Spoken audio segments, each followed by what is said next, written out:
Hello everybody, it's Dylan Milks here for Wednesday, July the 4th, 2012.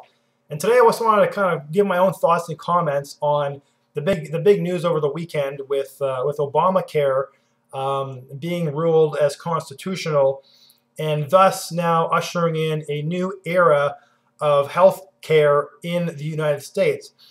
And also kind of like to look at it from the perspective of comparing it to what we have here in Canada and what exists in some of the other nations in the Western world, like Western Europe, Australia, and Japan, and kind of do a comparison to kind of show why I believe that this system that they implemented is not only deceptive and deceiving, but will completely line the pockets of the big insurance companies, really at the expense of the average everyday American.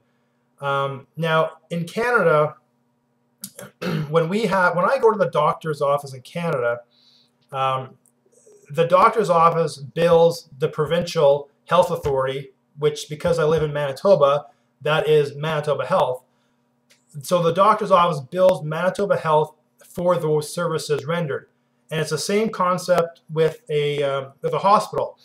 You know, somebody goes to emergency, somebody's having a baby, whatever it is, there's no private insurance companies involved in any of those transactions whatsoever. So again, doctor's office or hospital billing, after, I don't know how often they do it, whether it's every year, every month, whatever it is, they bill Manitoba Health and get reimbursed for those services rendered. Now, compare that now to what the American system is that they've passed. Now, what it is saying is that every American must have health insurance. They're not saying that they have the choice of having health insurance. They must have it. And in cases where a citizen cannot afford to have health insurance, the federal government is stepping up to the plate and purchasing health insurance on their behalf. So either one way or the other, the private insurance companies are standing right there in the middle of the system. And of course, every medical transaction is now going through a private insurance company.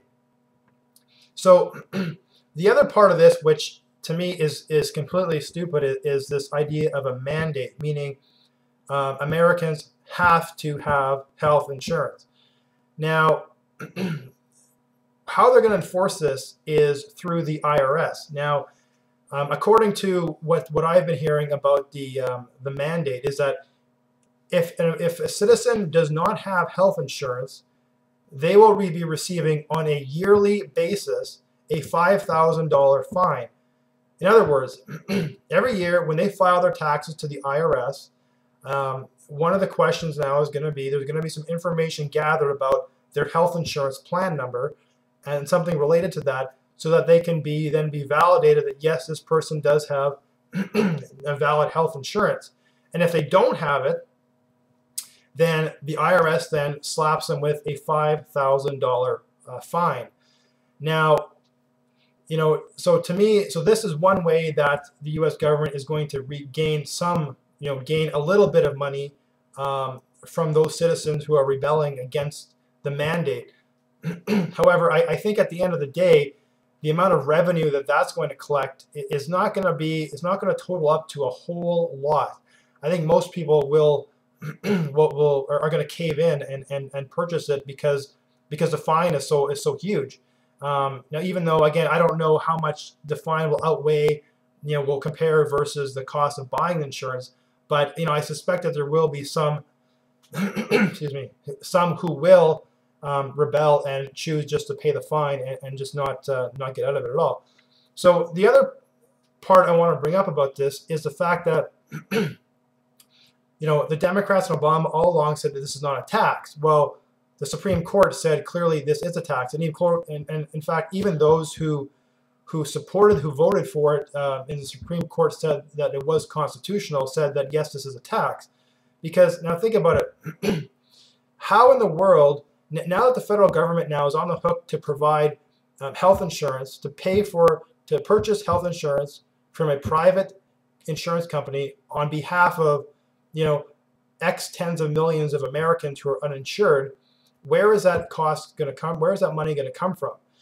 The U.S. government, are even this year, and this year was considered a relatively good year, is at a $1.2 trillion deficit. $1.2 trillion deficit. And now you're telling me that they're telling us that, in 2 years from now, or a year and a half, starting in 2014, that now they're going to start, stepping up to the plate and coughing up the money now, paying these large insurance companies to purchase health insurance on behalf of those uninsured Americans. Like, that's gonna be a huge drag on their budgetary constraints and on their budgetary numbers, right now. And what are the exact numbers? Some people have been saying it's going to add $800 billion to the deficit over the next 10 years, which, that's probably a fairly reasonable, a fairly accurate number. That's nearly, that's about what, 900 billion dollars a year in additional expenses for health coverage. Now, to me, this whole system that they've implemented is completely deceitful, because, again, Americans are believing that, the government is providing us with free health insurance. Well, that's not really the case, because someone's got to pay for it, and it's going to come from somewhere. And I think what they're looking at now is they're probably just thinking about it, saying, look at interest rates are so darn low now, and they probably will be for the foreseeable future. So we can just finance this deficit, this additional money on the budget deficit through a 1 or 2% interest rate. Heck, why don't we just do it? So I think there's been a lot of deception here about how they're going to pay for it, about the fact that every health transaction, every medical transaction is going through a private insurance company now. And basically, again, this is just going to line their pockets, and their future profits are just going to be, immense and just skyrocketing because of this. To me, if Americans really wanted to have a universal healthcare system, the best way of going about doing this is simply just to have a 2 or 3% federal consumption tax, and to take all that revenue that's generated from that consumption tax and put that in a pot, put that off to the side, and say, look at folks, out of this tax revenue that we've generated from this consumption tax, this is what we're using to pay for a universal healthcare system. To me, that's much more simpler, it's much more transparent, and I think it's much more honest, as opposed to having a system where the middleman, the middleman is a private insurance companies, and all transactions pass through them. Because to me, that is just it's just a scam, and I think it's completely dishonest and completely deceitful. So again, how we have the system works in Canada is relatively similar to how it works in Western Europe and in Australia and in Japan. So again, very different than what the Americans have implemented.